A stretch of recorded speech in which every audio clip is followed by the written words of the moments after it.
Bonjour à tous. Je n'ai pas mon super micro. Lately, everyone been talking crazy. Feel like everybody's got some shit to say. They misinterpreted my good intentions and expected I was just gonna step away. If there's a heart to pump, so there's a breath to take, then I won't bite my tongue as long as I'm awake. And they don't have the guts to make a dumb mistake. I'd rather crash a car than never touch the brakes. I built this fucking house. They're the kind of people that be dying for exposure. They're the kind of people that get mad, lose composure. They're the kind of people that are never going forward. They're just the ones that are looking for apologies. Hating real loud, but they follow me, screaming at the top of their lungs. I'm the scum of the earth, in the same damn breath, trying to preach about equality. Back. Bonjour à tous. Alors j'ai pas mon super micro là habituel, enfin quand je dis habituel que j'utilise depuis 2-3 vidéos. Donc étant donné qu'il pleut, étant donné que les essuie-glaces de la Comrade Mobile sont en route, j'ai testé avec le kit main libre. J'espère que le son sera susceptible de vous convenir. Et puis si c'est pas le cas, eh bien vous m'envoyez fort Marie, chers amis. Tiens, je savais pas qu'on pouvait faire des roues arrière avec des trottinettes. Là, il y a un gars qui fait des roues arrière avec une trottinette. Ouais, parce qu'avec des trottinettes, il faudrait vraiment qu'il soit doué. C'est bien. Bon, je sais pas pourquoi je vous dis ça, on a absolument rien à battre. Alors comme vous le voyez, je le dis à l'attention des gens qui ont eu la gentillesse de m'envoyer un petit message par rapport à... Ah tiens, il fait aussi des zigzags. C'est vrai qu'il y a des gens en fait quand ils montent sur un objet à roulette, ils cherchent leur mort en fait, ils cherchent l'occasion de mourir, c'est assez impressionnant. J'en avais vu un, j'étais dans les embouteillages de Fourvière, enfin embouteillage, pas à proprement parler, c'est-à-dire que tout le monde était à peu près à 40, vous savez comment c'est, des gens s'infiltrent, on change de fil et tout, il y avait quand même un trouduc qui trouvait moyen de faire des roues arrière entre les bagnoles, enfin c'est, voilà, je pense que c'est le genre de gars qui, s'il a réussi à se foutre dans un poteau et à se buter, il y a sûrement des tas de gens autour de lui qui vont trouver moyen de trouver que c'est la faute de quelqu'un d'autre, c'est tout à fait l'époque, on fait n'importe quoi et on n'est pas prêt à en assumer les conséquences. Enfin bref, là n'est pas la question. Je disais oui, à l'attention des gentils auditeurs qui m'ont très amicalement envoyé un petit message à la suite du dernier live, du dernier direct que j'ai fait il y a quelques jours, je sais pas, 4 ou 5 jours, on réagit au fait que je disais que j'allais peut-être bien arrêter une fois pour toutes, ou au moins un bon petit moment de faire des vidéos, parce que finalement ça ne me procure pas de soulagement, en fait, ça fait plus soupape de sécurité, ça me permet plus de souffler, j'ai l'impression qu'en fait c'est un catalyseur et que au contraire ça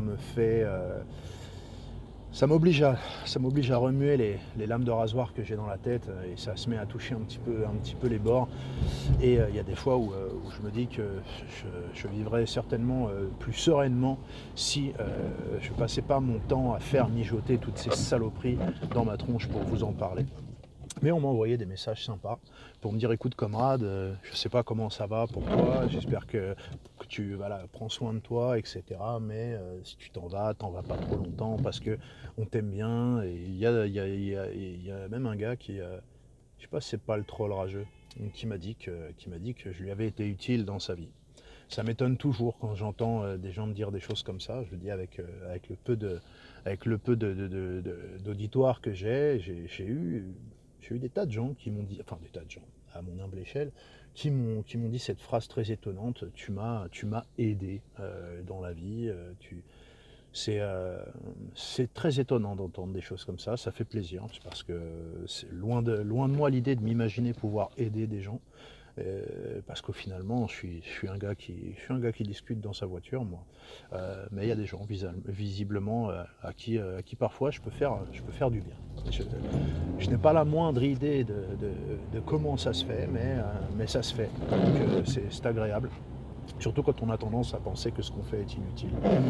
Donc, vous voyez, rassurez-vous, je m'en vais jamais bien longtemps, malheureusement, malheureusement ou heureusement, je ne sais pas, peut-être que j'ai besoin de faire ça, même quand je crois que ça me ferait du bien d'arrêter, mais je finis toujours par avoir envie d'en parler à quelqu'un, de ce que je pense, voilà, de ce qui me tourne dans la tête. Et effectivement, on me l'a dit: «Ah bah, comment ah, tu tombes dans le piège des médias, toi aussi tu parles de ça» et cetera. C'est pas parce qu'on parle, je l'ai déjà dit certainement, hein, c'est pas parce qu'on parle d'un sujet, heu, qui peut s'avérer être un écran de fumée ou un sujet subalterne, que fatalement on s'imagine que ce sujet, est l'alpha et l'oméga des préoccupations qui devraient être les nôtres en fait.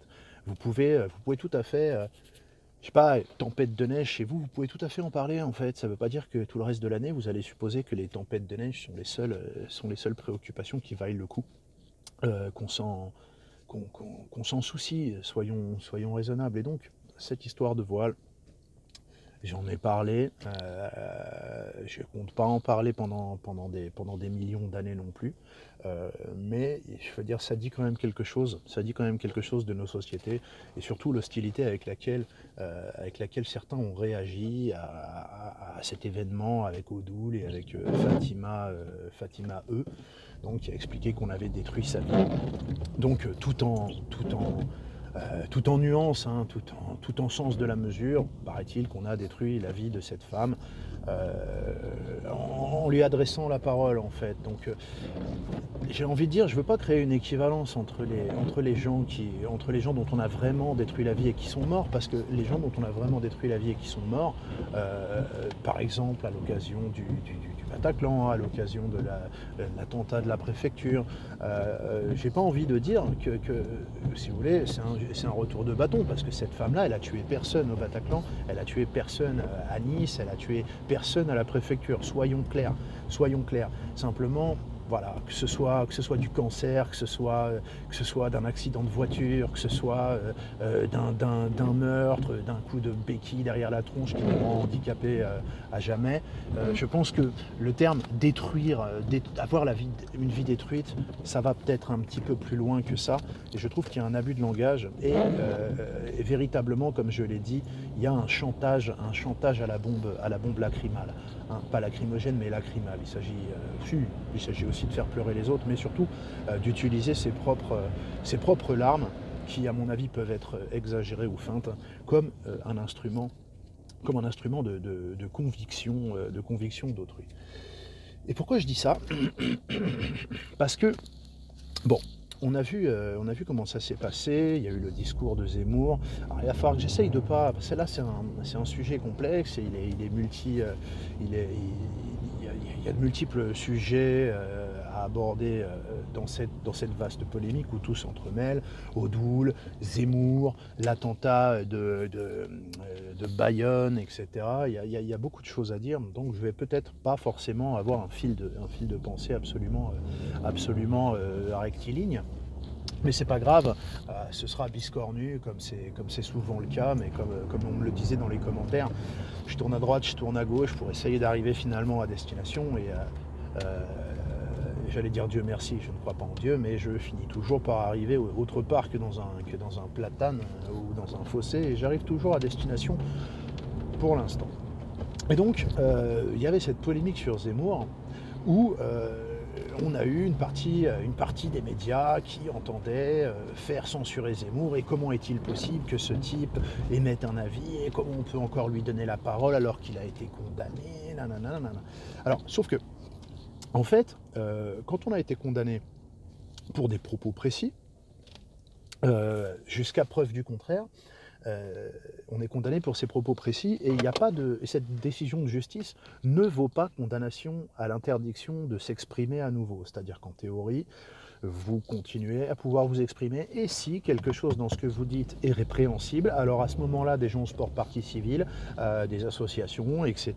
Et puis soit vous êtes condamné, et il y a des gens qui vont palper du bon argent, voilà, il y a les pleureurs de billets, quoi. Il y a beaucoup de gens qui sont comme ça, des Rokhaya Diallo, toutes les associations qui ont fait profession de trouver la pierre philosopho-lacrymale qui transforme les larmes de crocodile en espèces sonnantes et trébuchantes, soit donc on continue de parler et à un moment ou à un autre on est condamné à nouveau pour d'autres propos, soit on est condamné, mais tant qu'on n'a pas été à nouveau condamné, eh bien on continue de pouvoir parler et de prendre le risque d'être attaqué et condamné. Et pour moi c'est ce qui se passe avec Zemmour et c'est ce qui doit se passer pour peu qu'on admette encore que nous vivions dans un pays où la liberté d'expression existe, pour peu qu'on l'admette encore. Là, il faut être de bonne humeur, hein, mais pour le principe de la discussion, on va quand même essayer quand même de croire aux grands principes qu'on édicte pour expliquer que nous sommes en démocratie, etc., etc. Et donc,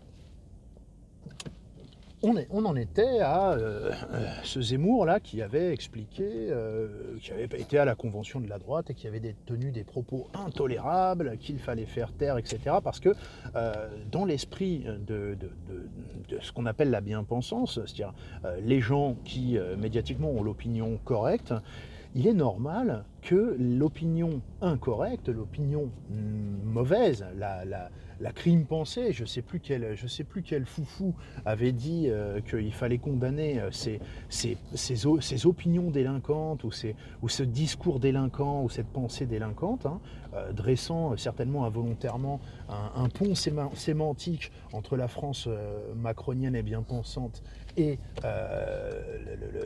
le crime speak, la crime pensée, le crime think de 1984 et de George Orwell, ce type.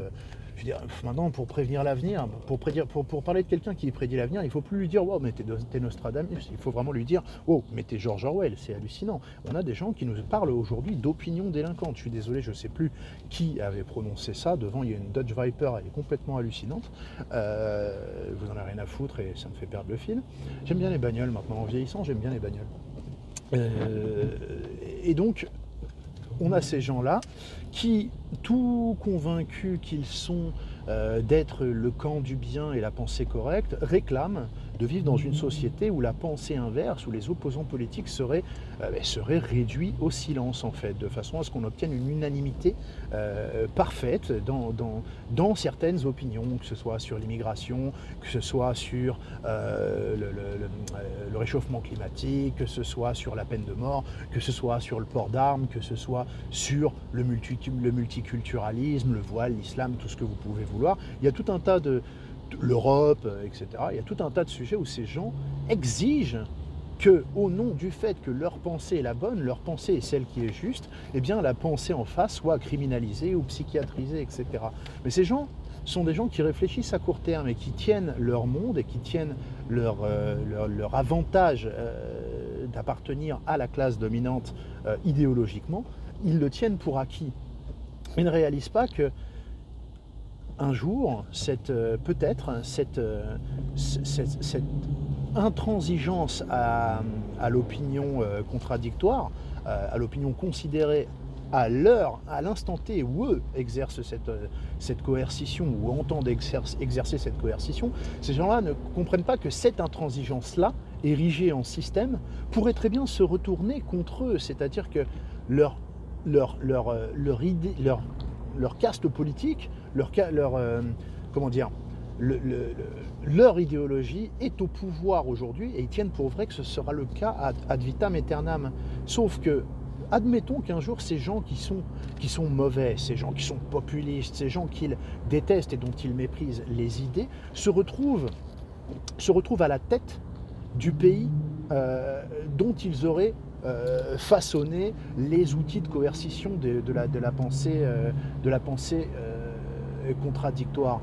Je veux dire, à un moment ou à un autre, avec les mêmes outils, c'est leur pensée, celle que eux considèrent comme étant la pensée juste, la pensée humaine, la pensée correcte, la pensée raisonnable, qui serait alors criminalisée. Et ils auraient eux-mêmes fait le lit du fascisme qu'ils se mettraient à déplorer en poussant des hauts cris parce qu'on atteindrait à leur liberté d'expression et que, mince alors, on est quand même la France, on est le pays du débat, et ils nous ressortiraient Montaigne ou Voltaire, ou je ne sais plus qui c'est qui était censé avoir dit ça, ou Montesquieu, parce que je ne sais plus, il paraît qu'il y a des tests de paternité en cours, mais que la paternité est contestée par rapport à cette phrase « Je n'aime pas vos idées, mais je me battrai pour que vous puissiez les défendre, etc. » Là, ils nous la ressortiraient, celle-là. C'est-à-dire qu'ils la sortent régulièrement, hein, mais bon, en ce moment, c'est plutôt rarement que souvent. Mais à ce moment-là, ça leur reviendrait en tête. Parce que la pensée qui serait à ce moment-là stigmatisée, criminalisée, psychiatrisée, ce serait la leur, celle qu'ils estiment être la bonne. Et donc c'était extrêmement long pour expliquer que pour moi, si vous avez un problème avec ce que dit Zemmour, messieurs, dames, faites comme BHL. Allez vous faire déglinguer en débat par Éric Zemmour, ou alors envoyez un champion, quelqu'un qui a les arguments, qui a les chiffres, qui a les preuves, et qui peut prouver que Zemmour dit des idioties plus grosses que lui. Et à ce moment-là, oui, vous ferez œuvre utile pour la cause du bien, de la pensée correcte. Simplement, d'ici là, vos menaces de ne pas vous rendre sur CNews, etc., tant que CNews collaborera avec Zemmour, pour moi, dans l'esprit de la plupart des gens, vous ne faites que corroborer l'idée que vous n'êtes pas capable de débattre avec lui. Voilà, vous n'êtes pas capable de débattre avec lui, donc attestant soit que vous savez que vous êtes sur un plan intellectuel très en deçà de ce débatteur coriace, soit que vous savez que, au fond, il ne dit pas que des mensonges et que des idioties, et qu'il y a un fond de raison, il y a un fond d'arguments sensés assez complexes à démanteler dans les propos de Zemmour. Dans les deux cas, vous desservez votre cause et vous servez la leur, et vous servez la sienne.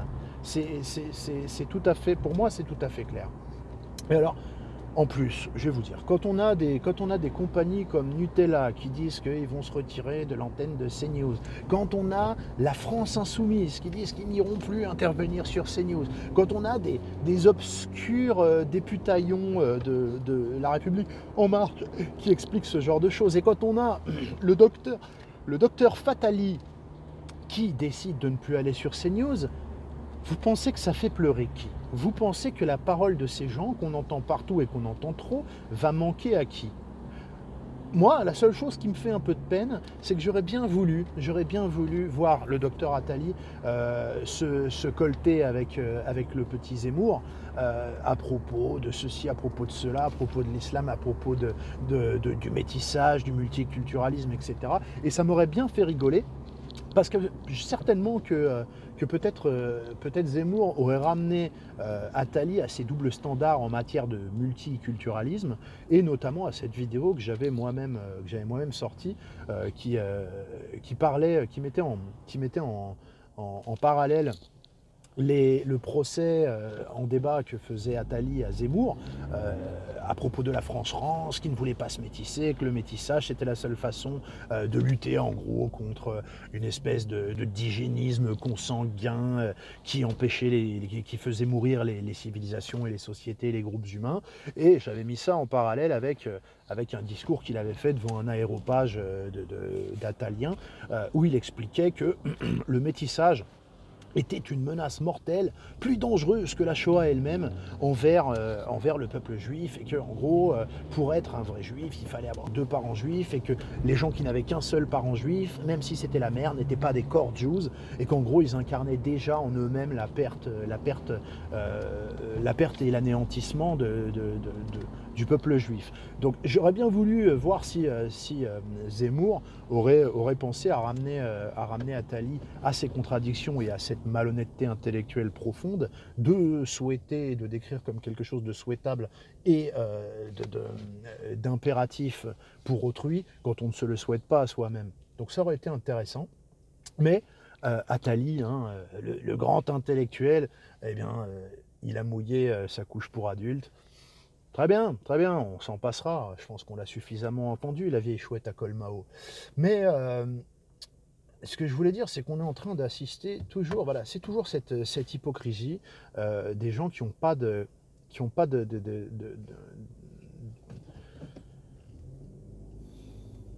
vraiment de conviction et qui n'ont pas vraiment de morale fixe. C'est-à-dire c'est des gens qui ont une moralité à géométrie variable, parce que, vous voyez, moi, les gens qui disent pas d'amalgame, pas dans le sens, vous savez, caricatural où attendez, non, attendez, l'islam n'a rien à voir avec l'islam, etc. Blabla. Ça, non, je parle pas de ça. Les gens qui disent, écoutez, les gens qui ont tué au Bataclan, ce n'est pas tous les musulmans en fait. Tous les musulmans n'ont pas tué des gens au Bataclan et tous les musulmans ne tueront pas quelqu'un un jour ou un autre. Moi je suis assez d'accord avec cette façon de penser. Tous les juifs ne sont pas, tous les Israéliens ne sont pas responsables des massacres à Gaza. Tous les Gazaouis ne sont pas dans le Hamas à tirer des roquettes. Tous les curés ne sont pas pédophiles. Tous les musulmans ne sont pas terroristes. Je suis d'accord avec ça. Ok. Et quand on dit pas d'amalgame, ça n'a aucun rapport avec l'islam, le Coran ne dit pas ça, c'est pas parce que blablabla qu'on peut faire un lien entre le Coran par exemple et le Bataclan, ou le Coran et Nice, ou le Coran et ceci, ou le Coran et Daesh, etc. Encore qu'on pourrait s'entendre sur quelles sont les sourates du Coran qui peuvent conduire des gens à penser qu'ils font l'œuvre de Dieu en faisant des choses pareilles. Maintenant, j'admets ça. Ok, j'admets ça parce que humainement, je peux tout à fait comprendre, et je suis le premier à penser que les musulmans avec qui je discute, les musulmans avec qui je suis ami ou collègue de travail, ne tueront jamais personne au nom de Dieu. Jamais. D'accord, donc je l'admets. En revanche, ce qui s'est passé avec cet événement de Bayonne m'a beaucoup interpellé, parce que je m'y attendais déjà, et parce que ça m'a rappelé les événements de Christchurch.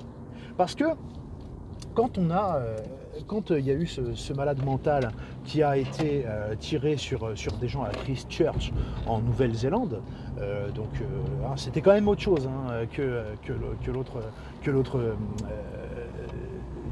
vieillard valétudinaire là, qui est allé essayer de brûler une porte de mosquée avec un bidon d'essence. D'ailleurs, comme quoi, c'est plus facile, visiblement, de réduire en cendres une cathédrale multicentenaire avec un mégot de cigarette que de brûler une porte en bois avec un bidon d'essence. Mais bon, a priori, la science de la pyrotechnie, non, c'est pas la pyrotechnie, mais bon, bref. La combustion a des secrets que la logique ne supposerait pas. Mais quand ce type-là a été arrêté, après avoir fait feu sur 2 musulmans, on a dit très vite dans les médias qu'il était fan de Zemmour et qu'il avait donc été candidat pour le Front National. C'était le Front National à l'époque et c'était il y a quelques années, c'était peut-être en 2013, peu importe, ça n'a pas d'importance. Et là, tout de suite, on en était à tirer des conclusions. Vous voyez les journalistes qui disaient, vous voyez, ça, c'est un message qui porte en lui les germes d'action qui pourraient se retourner contre des musulmans innocents, etc., etc. Donc bref, qu'est-ce qu'on a fait ? On a fait l'amalgame. L'amalgame, exactement comme on l'a fait quand le malade mental de Christchurch est allé tirer sur des musulmans en Nouvelle-Zélande. Il a fait 80 ou 85, 89 morts, je ne sais plus. Et là, tout de suite, on a dit, vous voyez, il cite la théorie du grand remplacement de Camus, il regrettait la défaite de Marine Le Pen. Ça prouve bien qu'il y a quelque chose d'intrinsèquement dangereux dans les thèses défendues par etc., etc. Donc là, c'est là où je me dis, mais attendez les gars, vous êtes toujours en train de dire que... Parce que le mec de Christchurch, je vais dire, oui, il avait peut-être lu la théorie du grand remplacement de Camus, il a peut-être écouté des discours de Marine Le Pen, etc. Le vieux là en question à Bayonne, il était lui visiblement entre guillemets fan de Zemmour. Alors fan de Zemmour, je sais pas, c'était un lecteur de Zemmour peut-être, mais fan de Zemmour, je savais pas que Zemmour était une rockstar. Alors peut-être qu'il allait le voir en concert backstage, fan de Zemmour, bref, admettons. Et ça rend donc Zemmour, collégialement, Zemmour, Camus, Marine Le Pen, responsables par leurs propos, de l'impact de leurs propos sur des gens qui plus tard ont commis des actes répréhensibles. Mais alors dans ces cas-là, je comprends pas, parce que ces gens-là ont lu à la fois, donc ont lu et eu comme référence ces trois sujets principaux de la vindicte et de l'amalgame médiatique, ok, mais ils ont lu tout un tas d'autres choses, ok. C'est-à-dire que ils ont eu d'autres influences dans la vie, hein, on est d'accord. Maintenant, là, il y a beaucoup quand même de fondamentalistes qui supposent que le Coran, qui tiennent pour vrai que le Coran est un livre sacré et que c'est le livre le plus important qu'ils auront tenu dans leurs mains de toute leur existence. Et là, j'arrive pas à comprendre en fait. J'arrive pas à comprendre comment vous pouvez m'expliquer que selon vous, le livre suprême que lisaient les frères Kouachi, que lisait Daesh, que lisaient des tas de gens bien, on est d'accord, des tas de gens bien, d'accord, hashtag not all, on est d'accord, mais que lisaient aussi des assassins, des égorgeurs, des kalachnikers, des conducteurs de camions fous, etc. Et là, vous nous dites, mais attendez, ça n'a rien à voir. Ça n'a rien à voir. Pas d'amalgame, c'est pas tous les musulmans. Mais vous voulez bien, alors, dans ces cas-là, considérer que Renaud Camus, il n'a jamais tué personne ? Que Éric Zemmour n'a jamais tué personne, ni égorgé personne, ni mis le feu à une mosquée, ni tiré sur des musulmans, vous voulez bien comprendre ça? Que Marine Le Pen, elle a jamais tué personne? Et que les électeurs du Front National n'ont jamais tué personne pour la plupart d'entre eux? Parce que, à très juste titre, moi j'ai déjà entendu des musulmans appeler un petit peu à la raison, ou alors être un peu dans la provoque, etc., selon les bonnes ou les mauvaises intentions, ou le bon ou le mauvais esprit de ces gens, enfin des gens dont je parle, qui disaient, mais attendez, vous vous rendez compte, on est 10 millions de musulmans en France. Imaginez si on était tous des terroristes, ce serait horrible, il y aurait des morts de partout. Eh ben, c'est un peu pareil avec le Front National, quand on y réfléchit. Parce que combien de personnes au deuxième tour, je ne me rappelle plus, 36%, je crois, si je me trompe pas, ça fait quand même un bon paquet de gens, ça fait 10 millions d'électeurs. Vous imaginez s'il y avait 20 millions de tueurs racistes, islamophobes en France ? Vous imaginez le nombre ? Il n'en resterait pas beaucoup de mosquées intouchées, en fait. Et entre les 10 millions de terroristes et les 10 millions de tueurs du Ku Klux Klan qui votent Front National, ou qui se reconnaissent dans les paroles de Zemmour ou de Marine Le Pen, vous imaginez ? Je veux dire, le raisonnement est le même. Simplement, ce raisonnement-là, les journalistes le tiennent très peu. C'est-à-dire qu'ils sont très prompts à suspendre leur traitement de pas d'amalgame en suppos, hein. Là, il l'arrête tout de suite et il passe tout de suite à l'Amalga 5000, au turbo-malgame, les mecs, ils le prennent tout de suite, ils enlèvent même pas la boîte. C'est comme ça, la boîte en entier avec les 12 suppos d'un seul coup, dès que ça arrive. Je veux dire, c'est ridicule, cette suspension de la nuance. C'est-à-dire que vous apprenez aux gens à ne pas faire d'amalgame à longueur d'année, et puis d'un seul coup, parce que ça sert votre agenda politique, vous l'utilisez comme ça, en expliquant, vous voyez, c'est avec des gars comme Zemmour qu'on obtient ça. D'accord ?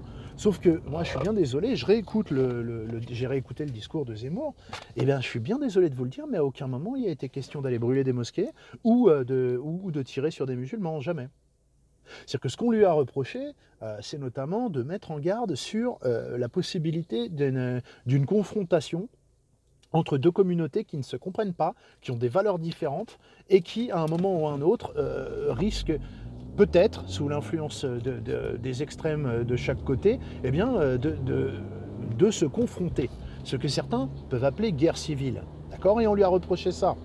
Mais derrière ça, qu'est-ce qu'on a eu comme information ? On a eu Macron qui expliquait qu'il ne fallait pas faire d'amalgame, sinon il y aurait une guerre civile. Mais c'est valable aussi pour les journaux qui font des amalgames entre les électeurs du Front National, l'idéologie générale du Front National et les terroristes anti-musulmans. Où là, on peut faire des amalgames, ça risque pas de guerre civile. Parce que si vraiment ce qui craint dans le discours de Zemmour, c'est d'avoir émis l'hypothèse que selon lui, énoncer le fait que selon lui une guerre civile était possible entre les musulmans et les Français non musulmans, entre les Français musulmans ou les musulmans et les Français non musulmans. Je veux dire, il faut quand même savoir que c'est pas parce que quelqu'un prévoit quelque chose et met en garde contre quelque chose qu'il souhaite quelque chose. Je prends l'exemple de Greta Thunberg, là. Elle passe son temps à dire que ce sera la fin du monde dans 12 ans, qu'elle n'aura pas d'avenir, et que « How dare you, how dare you !» Et vous pensez vraiment que parce qu'elle prévoit la fin du monde, à cause de la pollution, vous pensez que ça signifie qu'elle la souhaite ? Prévoir quelque chose et craindre quelque chose, ça ne signifie pas le souhaiter et vouloir le provoquer à un moment ou à un autre. La plupart du temps, je veux dire, Cassandre ne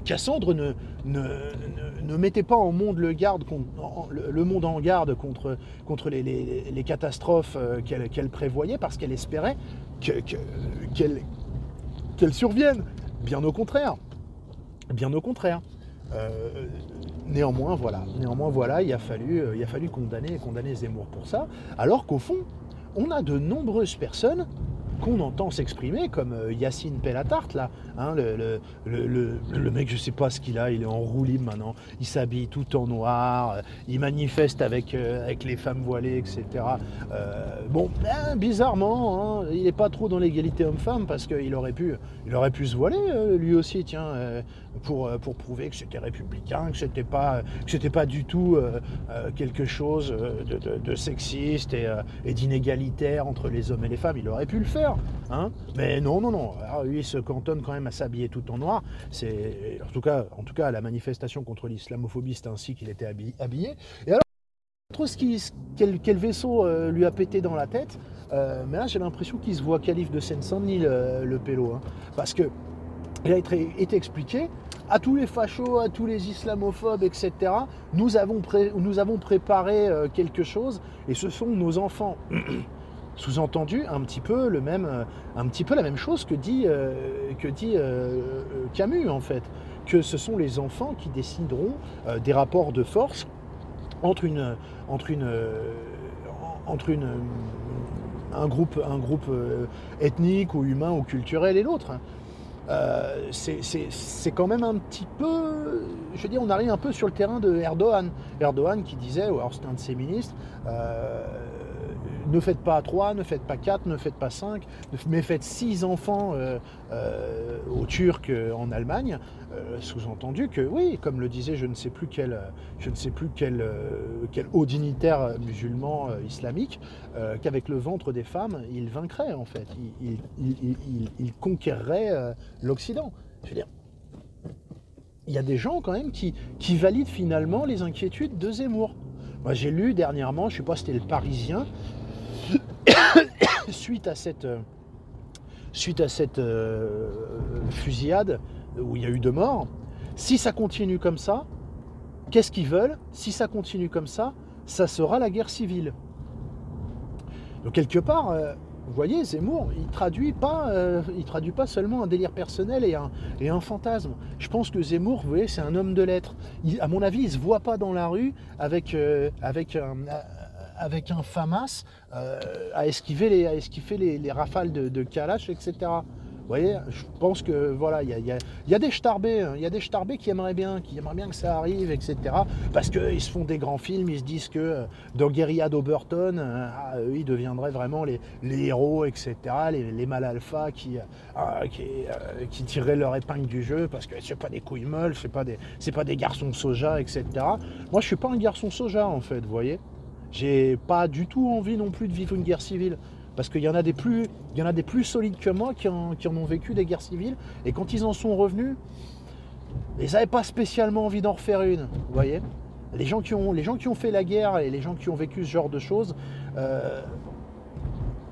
souvent c'est ceux qui plaisantent le moins ou qui fantasment le moins sur ces choses-là. Et moi, je pense que Zemmour, il ne fait pas partie des gens qui en a envie, en fait. Voilà. Je pense qu'il a envie d'écrire des livres, il a envie de se cultiver, il a envie de discuter avec des gens intelligents comme lui, etc. Tranquillement. Mais je pense qu'à un moment ou à un autre, faut être sérieux quand même. Faut être sérieux et confronter les idées plutôt que d'essayer de les faire taire, y compris par la menace. D'accord, hein, ce côté Yacine Bellatar qui explique pour prouver à quel point sa conception de la banlieue, sa conception à lui de l'islam est compatible avec la République, est pacifique, etc. Ce guignol ne trouve rien de mieux à dire à Blanquer que je te conseille pas de mettre les pieds dans le 9-3. Donc tu es en train de valider quoi en fait? Que le 9-3 est un État dans l'État avec ses propres règles et capable d'édicter des avis d'expulsion et d'interdiction de territoire au ministre de l'Éducation nationale? Est-ce que tu crois vraiment que tu plaides, que tu sers ta cause? Est-ce que Yacine Pellatarte croit vraiment qu'il sert sa cause? Cette espèce de mauvais humoriste engraissé là, hein? Et alors, hein, vraiment, hein, chapeau Macron dans sa capacité à s'entourer de racailles. Encore une fois, il y a vraiment un tropisme personnel. Il y a quelque chose qui ne va pas du tout là, qui relève du fantasme de la jeune fille de bonne famille pour les bad boys. Il y a vraiment un problème. Il y a vraiment un problème. Enfin, je veux dire... Et puis au bout d'un moment, il faut aussi que les gens se mettent à relativiser, parce que maintenant on en est, justement dans le cadre de ce terrorisme lacrymal, on en est à ce que les journaux nous expliquent que, bon, vous voyez, c'est bien la preuve qu'il faut arrêter avec ces débats, il faut arrêter avec Zemmour, etc., Odoul, blabla, parce que c'est dangereux, et parce qu'il y a quand même, après, voilà sur quoi ça débouche. Il y a des gens qui sont blessés, il y a des actes odieux, islamophobes, etc.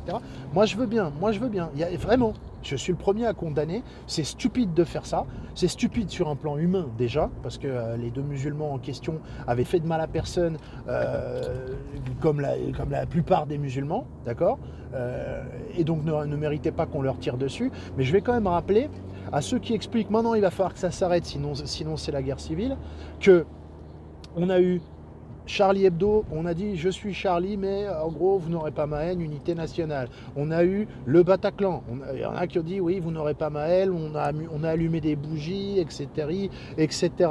On a eu Nice, on a allumé des bougies, on a dit unité nationale, pas d'amalgame, etc., etc. Et ça fait des centaines de morts. Le Bataclan, je crois que c'était 170 morts et 400 blessés. Nice, c'était 90 morts et 450 blessés, je crois. On a eu des choses comme ça et régulièrement, on a des gens égorgés, ce genre de trucs. Et à chaque fois, c'est pas d'amalgame, vous n'aurez pas ma haine et tout. Et là, on a 2 personnes blessées, 0 mort. Et on a des gens qui nous expliquent que c'est intolérable, que ça prouve bien que... et que maintenant, il va falloir s'arrêter ou c'est la guerre civile.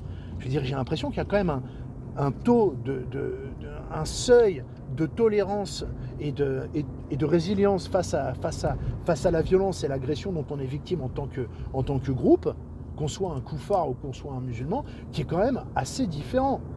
En tout cas, je ne parle pas à tous les musulmans, parce que j'ai entendu aucun musulman aujourd'hui me parler de ceci ou de cela. Les gens relativisent, et oui, il y a un starbé qui a tiré sur 2 personnes de ma communauté, mais je suis désolé, mais moi, je peux aller à la mosquée, je peux aller à la boucherie halal, j'ai l'impression que je risque rien, parce que ça ne se produit pas tous les jours, pas du tout. C'était quand la dernière fois que des musulmans se sont fait tirer dessus devant une mosquée ? Je crois que c'était la semaine dernière. Et je crois qu'avant ça, on n'en avait pas trop entendu parler de ce genre de choses. Il y a des Mongols qui ont lancé des lardons sur des mosquées. Enfin bon, excusez-moi, je pense qu'on joue... on n'est quand même pas sur le même degré de violence. Si ? Bon, à un moment, il faut quand même remettre les choses à leur place. Attendez, j'ai un truc que je voulais dire, mais... Ouais, voilà, les médias, quelque part, vous savez plus trop où vous habitez, en fait, parce que, mine de rien, c'est pas vous qui avez déclenché les hostilités, mais vous avez quand même ouvert des débats, parlé du voile, Macron s'est mis à en parler tous les jours, enfin, pendant 2 semaines, on a parlé de ça, est-ce que c'est compatible, est-ce que c'est pas compatible, etc. Et puis là, 2 personnes se font tirer dessus, et maintenant, il faudrait arrêter de parler, en fait. C'est-à-dire que c'est vous qui décidez, vous attendez un drame, et puis après il y aura un autre drame, et ce sera un drame, ce sera à nouveau un attentat islamique, et il faudra reparler de ceci, ou reparler de cela, et en fait c'est des injonctions contradictoires permanentes. Avec à chaque fois, voilà, le chantage à l'émotion, on réfléchit plus, on réfléchit, on réfléchit plus, on réfléchit, on réfléchit plus. En fait, j'ai l'impression qu'on essaye de dresser le peuple français à réfléchir sur commande. Enfin bon, ça fait longtemps que c'est un objectif atteint, ça. Enfin bon, je sais pas quoi, tout ça est vraiment absurde. Tout ça est vraiment absurde, je veux dire, merde quoi.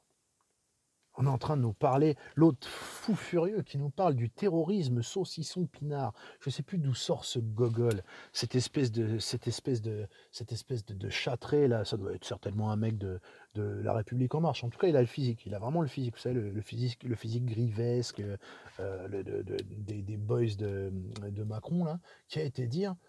Ça vous dérange peut-être, mais moi, je ne vois pas de différence entre le terrorisme islamique et le terrorisme jambon pinard. Non, saucisson pinard. Alors je me dis, c'est quoi en fait? De quoi il parle? De quoi il parle? Il parle de ça là? Il parle d'un vieillard d'Ekati qui s'imagine qu'il va cramer une mosquée avec une porte de mosquée en bois avec un bidon d'essence, alors que tout le monde sait très bien qu'il faut juste un mégot de cigarette et qu'on peut brûler une cathédrale entière. C'est pour ça que, voilà, quel conspirationniste. Euh, mais et qui a tiré sur deux musulmans et qui les a même pas abattus, et tant mieux pour eux, voilà, et tant mieux pour tout le monde d'ailleurs. Et c'est ça ce terrorisme saucisson pinard ou quoi, où je comprends pas, où tu vois pas de différence, parce qu'effectivement il y en a qui pleurent parce qu'il y a des guérilleros de la charcuterie qui s'amusent à prendre du saucisson pour le mettre dans les rayons halal en fait, voilà. Et il y a des gogoles qui disent ouais putain de gaulois de merde, vous me dégoûtez, etc., je sais pas quoi, et qui postent ça sur Twitter. Alors je trouve ça stupide en fait, ouais, je trouve ça vraiment stupide. C'est grotesque, c'est rien de grave, mais c'est grotesque, c'est ridicule. Voilà, c'est ridicule d'aller s'amuser. J'ai mis du saucisson dans un rayon halal. Mais alors au mec qui est en train de paniquer pour ça, d'accord, écoute mec, tu vois, tout ça c'est emballé en fait, les produits régalal ils sont emballés. Et je crois vraiment que tu n'as aucune obligation de manger l'emballage, donc relativise un petit peu. Et puis, si tu veux, si ça c'est le plus grave que la haine islamophobe puisse te faire, je veux dire, franchement, estime-toi heureux et tranquille, parce que, je veux dire, tout ce qu'on parle de terrorisme ou pas de terrorisme, vous voyez, si la chose la plus grave qui puisse arriver à mes enfants, c'est que quelqu'un leur jette du saucisson ou leur jette du halal ou ce genre de choses, écoutez, je pense que je dormirai plus tranquille quand ils seront grands et qu'ils iront se promener au centre-ville. Je pense que si la plus grave chose qui pouvait m'arriver à moi, au-delà des cancers, des machins, de bidules, du divorce, de me retrouver seul sans mes mômes, etc., de me mettre une balle dans la tête, c'était qu'on me jette du halal ou qu'on me jette du saucisson. Franchement, la vie serait belle, non? Enfin, relativiser un petit peu. C'est des gens un peu cons qui se donnent des frayeurs de résistants à peu de frais. Mais est-ce que c'est ça le terrorisme saucisson pinard, trou de balle de je sais pas qui là? Est-ce que tu penses que ça a tué beaucoup? Enfin, est-ce que tu penses que c'est comparable? Est-ce que tu penses que dans un pays aux 250, 300, 400 morts depuis quelques années, aux milliers de blessés, est-ce que tu penses que dans un monde aux dizaines, aux centaines de milliers de gens tués dans des attentats islamiques, et majoritairement des musulmans dans des pays musulmans, est-ce que tu penses vraiment que tu vas nous expliquer au monde qu'il y a un terrorisme saucisson pinard qui est comparable avec ce terrorisme-là? Je veux dire sérieusement, quoi. Et à tous les mous du gland qui vont commenter comme ça arrive parfois. Ah ouais, tu comprends rien, on essaye de vous monter contre les musulmans. Réécoute bien ce que je dis. Réécoute bien ce que je dis. La nuance, prêtez attention à un propos pour essayer de ne pas le synthétiser, pour essayer de ne pas comprendre exactement ce que tu as envie de comprendre, parce que tu as déjà ton commentaire de merde à sortir et que tu aimerais bien que j'ai dit ça pour pouvoir répondre la connerie préconçue qui tourne en boucle dans ta tête depuis que tu as compris qu'on allait parler de ce sujet-là en général. Essaye d'écouter ce que je dis et de qui je parle.